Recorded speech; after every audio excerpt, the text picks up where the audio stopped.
Hey everyone, and welcome back for another deep dive. This time we're taking a closer look at AirTags, those little tracking devices. We'll figure out just how they work and even look at some alternatives, ones that might fit certain needs better, especially when it comes to privacy. By the end, you'll have a good grasp on whether these trackers are right for you. I think many folks wonder how these tiny devices work their magic. Almost too good to be true, right? You got that right. Apple tells us it's all about Bluetooth and their huge network. Hundreds of millions of iPhones, iPads, Macs all around the world. They're all silently working together to help you find your lost things. It's the Find My network, a fantastic example of crowdsourced location tracking. So your AirTag sends out a secure Bluetooth signal, and any nearby Apple device that's part of this network can detect it. These devices then send your AirTag's location to iCloud, and there you have it. It pops up on a map in your Find My app. So it's like a massive invisible search party, always on the lookout. That's pretty impressive. And Apple really emphasizes the anonymity and encryption. They say even they don't know where your AirTag is or which device found it. Yeah, that's a crucial point for privacy-conscious users. Apple designed this system to keep your location data under wraps, but of course, anything that tracks location has privacy considerations. True, true. We'll get to those concerns later. First, though, let's talk precision finding, this feature I keep hearing about. It uses something called ultra-wideband technology, which sounds pretty high-tech. Oh, it is quite sophisticated. Think of it as a real-life treasure hunt. Your phone leads you right to your lost item, even tells you if it's behind the couch or buried in the laundry. But there is a little catch. It only works with newer iPhones, models 11 and up because they have that special U1 chip. Uh, so that's why my old phone just shows a general area on the map. All right, we can't talk AirTags without addressing the elephant in the room, those privacy concerns we mentioned. There have been reports of AirTags being misused, which is definitely a worry. Absolutely. The potential for misuse is a serious issue with any tracking device. Apple has tried to address this with things like unwanted AirTag alerts. So if a strange AirTag is moving with you, your iPhone will let you know. They've also partnered with Google to create an Android tracker detection app. That means even if you're not on an iPhone, you can get a warning if an AirTag might be tracking you. That's good to know, but let's be real. No matter the precautions, any physical tracker has inherent risks. You're absolutely right. It's a trade-off. Convenience versus privacy. Yeah. Everyone needs to think about those carefully. I think this is a perfect time to look at some alternatives to AirTags. Now, we're not necessarily recommending any specific brand. We just want to broaden the perspective a bit. We found a great article from Proton VPN that compares AirTags to a few popular trackers. Chipolo, Pebblebee, Cube Shadow, and Tile Pro. They each have their pros and cons. Exactly, and one of the first things to consider is the network they use. We talked about how AirTags depend on Apple's Find My network, which is huge, but some of these alternatives use different networks. So it's like choosing your internet provider. Some have wider coverage than others. That's a great way to put it. For example, the Chipolo One Spot can actually use either Apple's Find My network or Google's Find My device network, depending on what phone you have. That makes it quite versatile. So if I'm using an Android phone, I can still use a Chipolo with Find My device. That's convenient. What about Pebblebee? Which network does it use? Pebblebee is interesting. It gives you even more options. It can connect to Apple's network, Google's network, or even its own proprietary network. Wow, lots of choices there. And what about Tile Pro? Tile Pro keeps it simple, works with either Apple's or Google's network, similar to Chipolo. All right, so we have a grasp on the network options, but what about those anti-stalking features? Big concern for people. Do these alternatives offer something like AirTags have? They do, and that's where we see some interesting differences. Most of them will alert you if an unknown tracker is moving with you, just like AirTags do. But some go a step further, like the Pebblebee tag. Okay, I'm curious, what makes Pebblebee different? It allows you to disable unwanted trackers without erasing their data. This could be really important if you suspect stalking, because it preserves evidence for law enforcement. That's clever. It sounds like these companies are taking privacy and security seriously, each in their own way. They are, and in addition to those anti-stalking features, each alternative has its own selling points.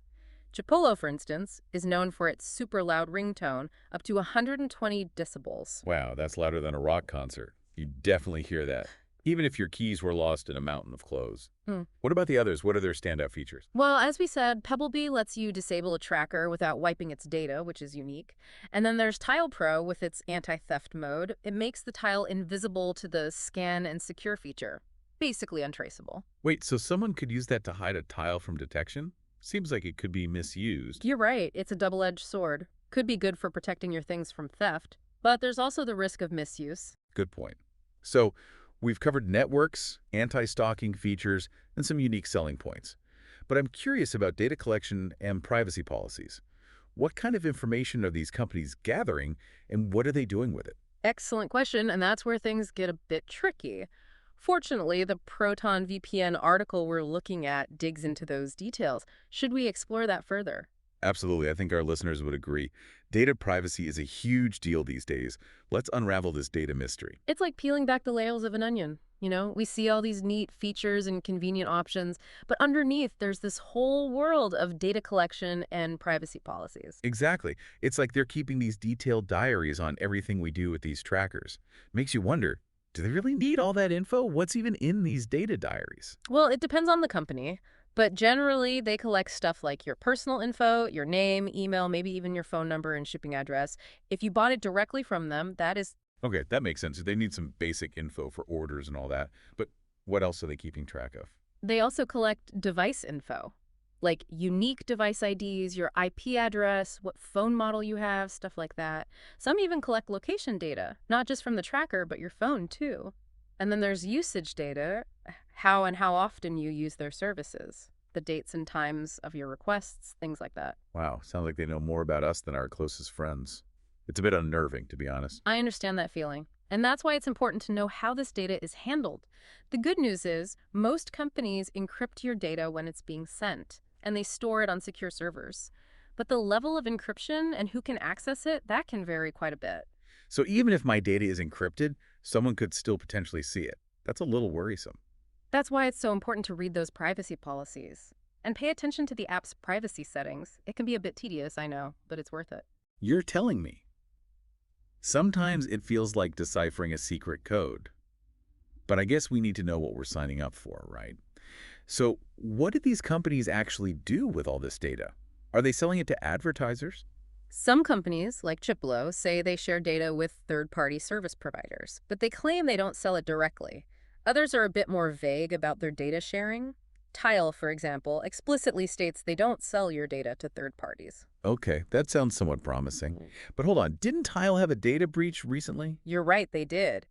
Back in June of this year, a hacker got into their systems and stole customer data that was used to process location requests for law enforcement. So even if a company says they don't sell your data, there's still a chance it can be compromised in a breach. Yeah. That's a sobering thought. Feels like we're walking a tightrope between convenience and privacy, with no safety net. You hit the nail on the head. There are inherent risks with using any technology that collects personal data. But it's not all bad news. You have some control over your data and how it's used. Okay, tell me more.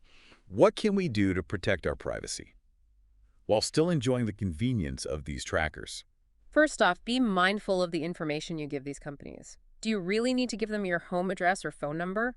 In many cases, you can probably just use an email address. That's a good point. It's easy to just fill out those forms without thinking. Exactly.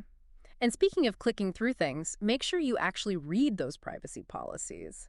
I know it's tempting to just skim them, but it's crucial to understand how your data is used. It's like reading the fine print before signing a contract. Boring, but potentially important. Precisely. And most apps give you some control over what data they collect and how they use it. Take advantage of those options. For example, you can often opt out of data sharing for targeted ads. Right. I always try to disable those personalized ad settings whenever I can. Feels a bit creepy knowing those algorithms are watching my every move. Any other practical tips you can share? Absolutely. Here's a simple one. Turn off Bluetooth when you're not using it. Bluetooth can be a security risk. Turning it off when you're not actively using your tracker limits your exposure. Good reminder. Out of sight, out of mind, out of range. What else? Keep your apps and tracker firmware up to date. Companies are constantly fixing security holes and adding privacy features, so those updates are essential for keeping your data safe. Okay, I'll definitely make sure I'm running the latest versions. That makes sense. It feels good to know we're not completely helpless when it comes to our data. We can take steps to protect ourselves, even with all this tracking and data collection going on. I agree. Awareness and action are key. The more we understand how these technologies work and what choices we have, the better we can navigate this digital world. Well said. We've covered a lot in this deep dive, From how AirTags work to exploring alternative trackers and their data practices, we even found some practical tips for improving our privacy while using these devices. I don't know about you, but my brain is full. It's been quite a journey. And it brings us to a final thought-provoking question for our listeners.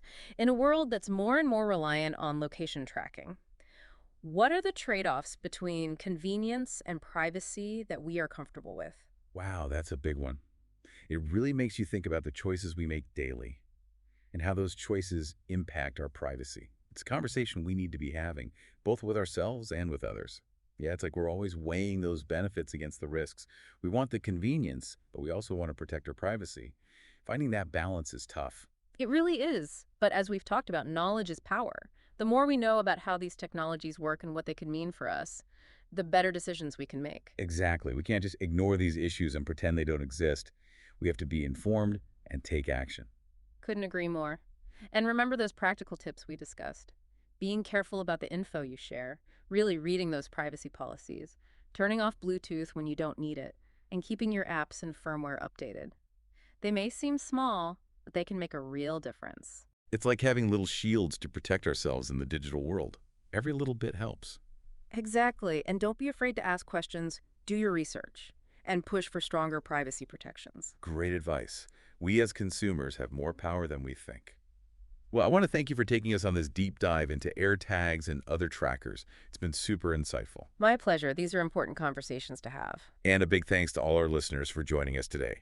We hope this episode gave you a better understanding of how these tracking devices work, what privacy concerns there are, and some practical steps you can take to protect your data. If you enjoyed this deep dive into tech and privacy, be sure to subscribe to The Deep Dive on YouTube and Spotify. We have more exciting topics coming up that we can't wait to explore with you. Until next time, stay curious and stay informed.